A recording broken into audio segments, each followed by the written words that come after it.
phone rang almost as soon as we reached the dollar spot at Target. To my sisters and I, it's church.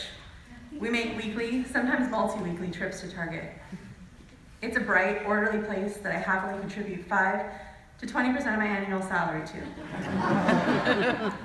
It's cleaner than Walmart, it has a Starbucks, and I just really like those red carts. How dare someone bother me here, now, in the middle of worship? But I kept the ringer on a lot more lately. There seemed to be a lot more phone calls since Mom died. I walked over to the little cafe, unnerved by the smell of popcorn and the hum of the Coke machine. I took a seat in the farthest corner of a little red white booth, my aunt and my sisters following me. No one was around except for the teenager tending the icy machine. He looked up, but ignored me when he realized all I wanted was to use his dirty table. The man on the phone was from the life sharing organization, who was in charge of harvesting organs. Mom's organs. My aunt saw my ashen face and asked to take over the phone call for me. Honestly, she might have had the answers he needed, but I shook my head. My parents never married, and I am my mother's oldest daughter. I am the next of kin. The task to give her medical history fell to me. I was strangely proud of my role. I was going to brave little toaster my way through this phone call. I insisted that this was my job. I didn't even know these phone calls existed. The majority of my medical experience comes from a teenage obsession with ER, and I don't remember Dr. Carter calling any patient's partners to ask if they did anal. Nevertheless, this was a legitimate concern I was expected to address. There wasn't a formal introduction. The man on the phone seemed to just launch right in. Was the deceased a drug user? Yes. I chewed my lip as I spoke, my eyes searching for my sisters who'd abandoned me in the popcorn-scented prison and onto the juniors department. What kind? I liked him instantly for his matter-of-fact tone. He wasn't as condescendingly pleasant as the surgeons I'd had experience with. I paused. There was a difference between knowing the truth and knowing the whole story. Pot and meth? Any cocaine? Heroin? He asked without a hint that he was speaking to the child whose mother just died. She was only 46, a whole year older than her father when he had died. Aneurysm, not alcoholism. I don't know. I wanted to sound as unaffected as he did, like this was an expected phone call. Maybe cocaine? The question hung in the air as I searched my memories for the street lingo I'd learned through DARE and several very special episodes of syndicated comedy, and if I'd ever heard her use them. Late at night as she stayed up meticulously cleaning the stove, or in her often violent arguments with my dad. Maybe. I wish I had something to do with my hands. The popcorn smell that wafted over Target was calling to me, but I thought the sound of my chewing would sound worse than my silence over the phone. Besides, my purse was in the cart with my sisters, whom I could no longer see from the cafe. The man on the phone asked if it was okay for them to use her eyes for corneal replacement. I didn't answer right away, momentarily astonished that this was an option.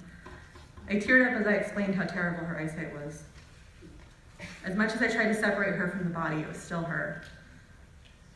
There was never a question of donating her organs. When she was in the hospital, it was the only thing I definitely knew the answer to. Everything about my mother dying was brand new, and yet I still somehow felt like I was supposed to know what I was doing. I had seen Steel Magnolias. I knew I was supposed to power my way through with my wit. I was the big sister. I was the next of kin. I needed to set the tone. I worried if the drugs would make her unworthy. How ravaged had her organs been from years of cigarette smoke and chemical dependence? The man on the phone asked me if she had diseases, cancer, HIV, AIDS, and I felt like they must already know that. They must have standard blood tests. Were they trying to catch me lying? He rattled off the questions. Did she have a lot of sexual partners? I don't know. Did she have sex with men who had sex with other men? I don't think so. Did she have anal sex? I don't. The man on the phone laughed. Imagine asking an 80-year-old woman if her 82-year-old husband slept with other dudes. I laughed too. What else do you do in that situation? In the Grief Olympics, 80-year-old ladies won the gold, and dead moms were a distant bronze. Old people are already tragic in life. In death, they're heroes and grandpas. I answered as well as I could, but the more he asked questions, the more I began to feel like I didn't know my mother. I knew her as Mom. With skin hairless and Indian, and soft as a newborn's. A perfectionist who dreamed of being a surgical nurse, if only she hadn't had me, and my sister, and my other sister. She was a certified nurse's assistant, which means she wiped your grandma's butt when your mom dropped her off in some terrible place called Pleasant Manor. But no amount of sponge bathing or temperature taking dulled her compassion. She always wanted to be a nurse, not for the salary or the prestige, but because she cared about people. Most of all, she wanted better for her children. It was 6 years before I had another sister, and all 6 were packed with moments where I was her only daughter. As her firstborn, I knew when the electricity hadn't been paid and we had to go to the MAC project to get assistance. I shared the embarrassment when food had to be put back at the grocery store when the food stamps didn't stretch that far. It was me who insisted my baby sister have our last name, my mother's last name, so I wouldn't be the only one. She used to call me her number one. Because we were Star Trek fans, I knew that meant I was Lieutenant Will Riker to her Captain Jean-Luc Picard. But I was still her daughter and not her friend. Oldest daughters and unmarried den women have to do a lot of things their sisters never had to suffer, like answer questions about her mom's medical history in the middle of Target. The red plastic chair was sticking to my legs and my eyes were glued to the small pile of trash near the bottom of the table.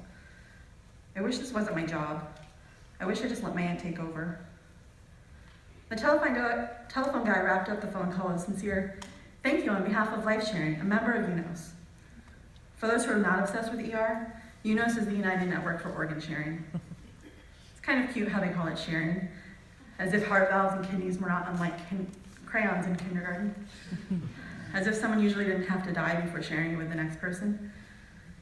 After I ended the phone call, I pulled myself off the plastic chair to find my sisters and my aunt. My aunt asked if it was all okay, and I said yes, because it had to be.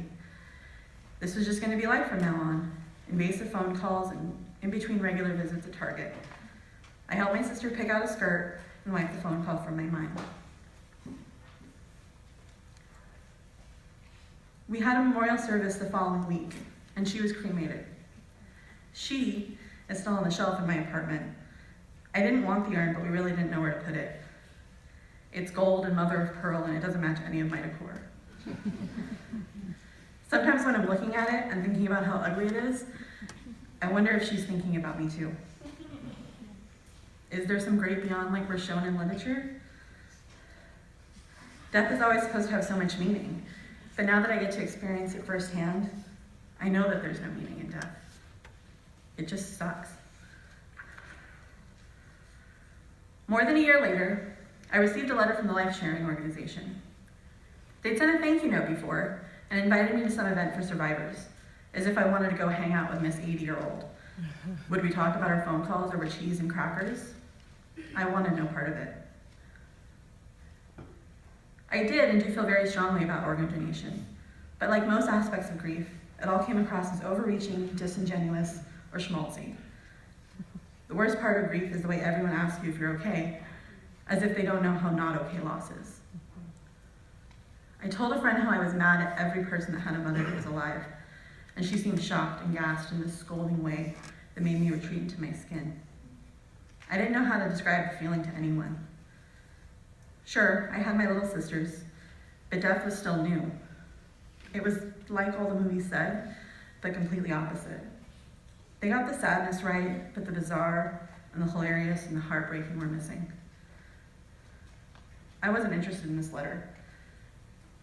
I left it unopened for a few days, and when I finally opened it, I was disappointed to find a short form letter. They didn't even write a real letter, and they misspelled her name. Worse, I found out that they, this anonymous person, received cartilage from her knee to fix an ACL injury. I felt cheated. I hoped for a kidney, maybe. What a stupid fucking sacrifice. My mom died. She was gonna die anyway, but she died and all I had to show for it was Mrs. Anonymous and her torn ACL. I imagined that my mother's organs had saved someone's life. The TV narrative is always about someone struggling on life support and little igloo coolers being rushed across the country via helicopter. I guess cells for healing knees don't boost the ratings. I quickly folded the letter and shoved it into a drawer to be forgotten. I wish I hadn't gotten one at all. I don't care about your fill-in-the-blank letter or your knee. I was still in the anger portion of the Kubler-Ross's grief cycle. When I think about my mom and her work as a nurse, her life, I think about how she was everyone's mom. All her patients were in their convalescence. They were near the end of their lives, but she still had meaningful conversations with them. She still treated them like human beings, not discarded people. She was patient with their dementia and respectful of their dignity as she helped feed or diaper them. She accepted their meager gifts of hospital socks, and she gave them Christmas cards. She wouldn't feel cheated by helping someone with a torn ACL. She'd be grateful to have helped them any way she could. I thought this letter was going to give me the depth that I so desperately wanted from her life being cut short. But there was never going to be some meaning in her death, except that it just is, and it sucks. I look at that ugly urn almost every day, and it only reminds me that she's not in there. She's everywhere. I love that picture. That was